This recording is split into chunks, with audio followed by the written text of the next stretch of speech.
Kidney సైజులు పెరుగుతాయి. ఒక్కొక్కరికి ఒక్కో సమయం పడుతుంది. ఒక 100 మంది ఉన్న బస్సు లోయలో పెడితే 100 మందికి ఒకే రకం దెబ్బలు తగలవు, ఒకే రకంగా రికవర్ కారు. అలాగే కిడ్నీ బోన్ ఎవడో కాదు కాబట్టి ఎవరి టైం ఆడ ఉంటుంది. మా సహకారం తీసుకోండి.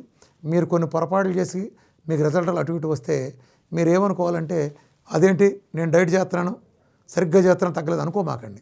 తప్పులు అని తెలిస్తే మీరు చేయరు, పొరపాటు కాబట్టే మీరు తప్పు చేశారు.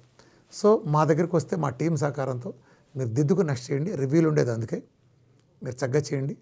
కిడ్నీ అనేది మనం భయపడాల్సిన విషయం కాదు. డయాలసిస్ ఉన్నాళ్ళు కూడా డయాలసిస్కి వెళ్ళే ముందు 3 గంటల ముందు తినటం ఆపేయండి. ఎందుకంటే ఆ తిన్నది మనం డయాలసిస్ వెళ్ళిపోతుంది కాబట్టి. డయాలసిస్ మిషన్ ఎక్కిన దగ్గర నుంచి డైట్లో చెప్పిన తినటం మొదలు పెట్టండి. రక్తం ఎవరు ఎక్కించరు, ఒకవేళ గొప్ప డాక్టర్లు ఎవరు ఉండి అలాంటి వాళ్ళు ఎక్కిస్తానంటే నిరభ్యంతరంగా మీరు బ్లడ్ ఎక్కిస్తానంటే ఎక్కించుకోండి. అది డయాలసిస్ నుంచి కూడా క్రమంగా నేను ఒకసారి తీసేమని నేను చెప్పను. గ్రాడ్యువల్గా వాళ్ళ మెరుగుదలను బట్టి వాళ్ళ బ్లడ్ పెరుగుతున్నప్పుడు, ఆటోమేటిక్గా క్రియాటిన్ తగ్గుతున్నప్పుడు, కిడ్నీ సైజ్ పెరుగుతున్నట్టు క్రమంగా మీరు బయటకు వచ్చేస్తారు ఏ స్థాయిదైనా.